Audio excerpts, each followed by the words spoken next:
ദൈവവിശ്വാസം ഉണ്ടോ എന്നൊരു ചോദ്യം ചോദിക്കും. ദൈവവിശ്വാസം ഉണ്ടോ? ദൈവവിശ്വാസം എന്ന് പറഞ്ഞാൽ വിശ്വാസമുണ്ട്. എന്തോ ഒരു ഫോഴ്സ് ഉണ്ട് അല്ലെങ്കിൽ ഒരു ശക്തി ഉണ്ട് എന്നുള്ളതിൽ വിശ്വസിക്കുന്ന ആളാ.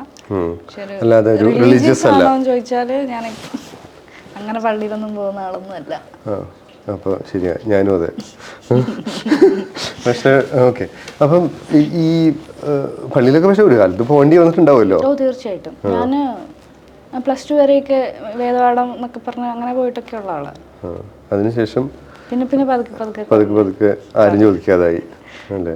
അല്ല, എനിക്കായിട്ട് തോന്നി അങ്ങനെ പോകുന്നത് കുറച്ചൊന്നേ ഉള്ളൂ. എന്നുവെച്ചാൽ തീരെ പോയില്ല എന്നൊന്നുമല്ല. എപ്പോഴെങ്കിലും എനിക്ക് കൂടുതലും പള്ളിയിൽ പോകാൻ, അല്ലെങ്കിൽ പള്ളിയിൽ നിന്നല്ല, ഇപ്പം അമ്പലമായാലും എവിടെയാണെങ്കിലും പോകാൻ, അവിടെ പോയി കുറച്ച് നേരം സമാധാനത്തിൽ ഇരുന്നിട്ട് പോരാൻ ഇഷ്ടമാണ്. അല്ല മറ്റേതും ഈ പറഞ്ഞ പോലെ ഇപ്പം നമ്മൾ കുർബാനയ്ക്ക് പോയാലും ക്രൗഡാണ്. അപ്പം എനിക്ക് അത് ഒഴിവായി കിട്ടുകയാണെങ്കിൽ സന്തോഷം. ഭയങ്കര ഒച്ചപ്പാടും അതൊന്നും വേണ്ട. എനിക്ക് സമാധാനത്തിൽ പോയി എനിക്ക് പറയാനുള്ളത് പറഞ്ഞ് കുറച്ചു നേരം അവിടെ ഇരുന്നിട്ട് തിരിച്ചു പോരുക എന്നുള്ളത് അതിഷ്ടമാണ്.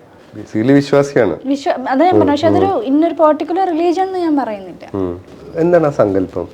ദൈവം എന്ന് പറയുന്നൊരു സങ്കല്പം എന്തോ ഒരു ശക്തിയുണ്ട്, അതിൽ വിശ്വസിക്കുന്നു. ഈശ്വരവാദി അങ്ങനെ പറയണില്ല. ഒരു പേഴ്സണൽ പ്രാർത്ഥിക്കാറുണ്ട്. അതെ, ഈ ശീലത്തിന്റെയാണ്. ചെറുപ്പം മുതൽ ചിലപ്പോൾ ട്രാവൽ ചെയ്യുമ്പോൾ